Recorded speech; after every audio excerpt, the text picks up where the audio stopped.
घमंडी लड़की चंदा। चंदा और सितारा नाम की दो सहेलियां थीं। उनका घर एकदम पास में था।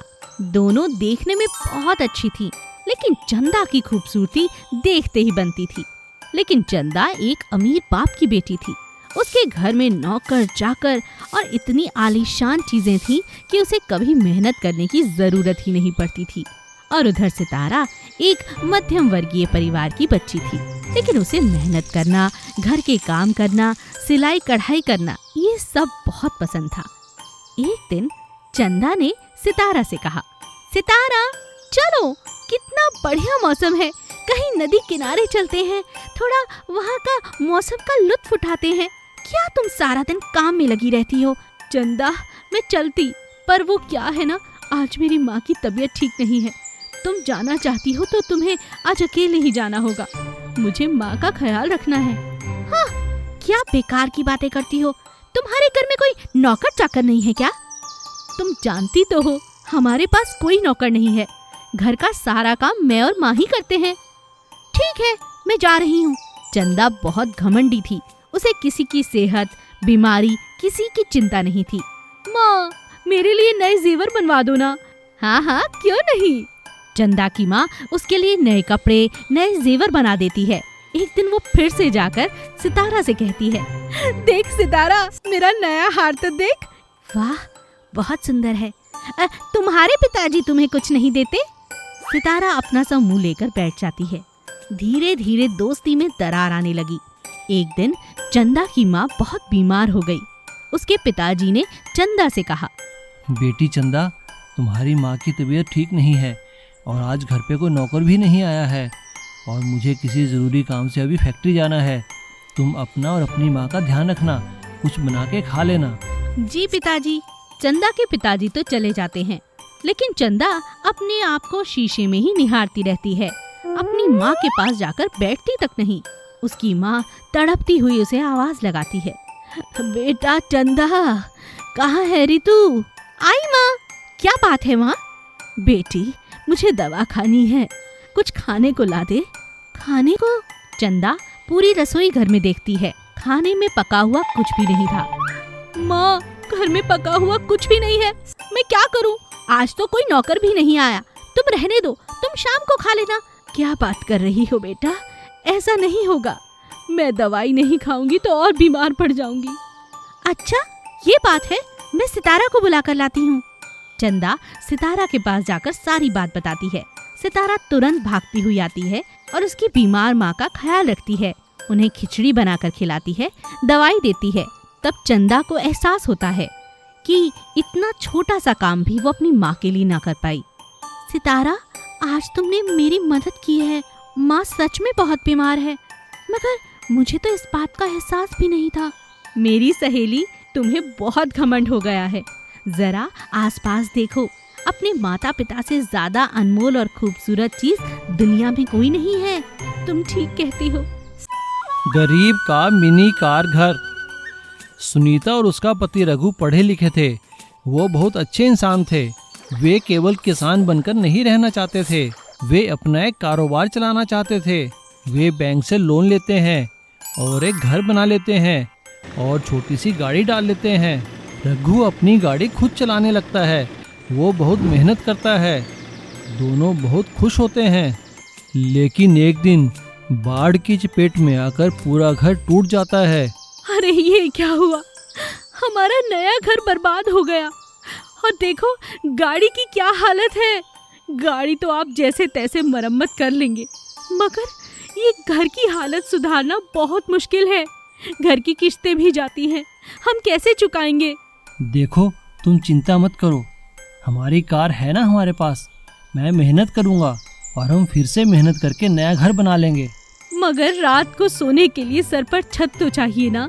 हमारी छत टूट चुकी है, हम कहाँ रहेंगे?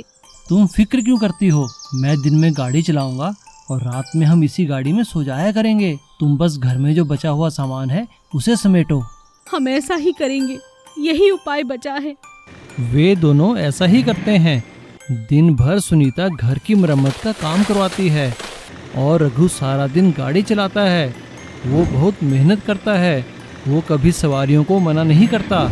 जहाँ की भी सवारी मिले वहाँ उन्हें लेकर जाता था और रात में दोनों थककर गाड़ी में ही सो जाया करते थे। अरे बहन सुनीता, ये गाड़ी ही घर बना ली क्या?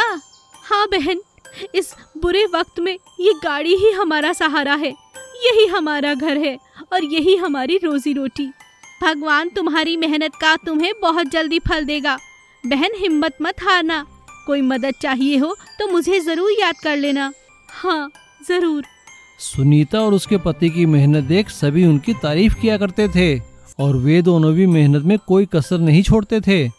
सुनीता बड़ी मेहनत से अपने घर का काम करवा रही थी और उधर रघु बड़ी ईमानदारी से अपनी टैक्सी चला रहा था।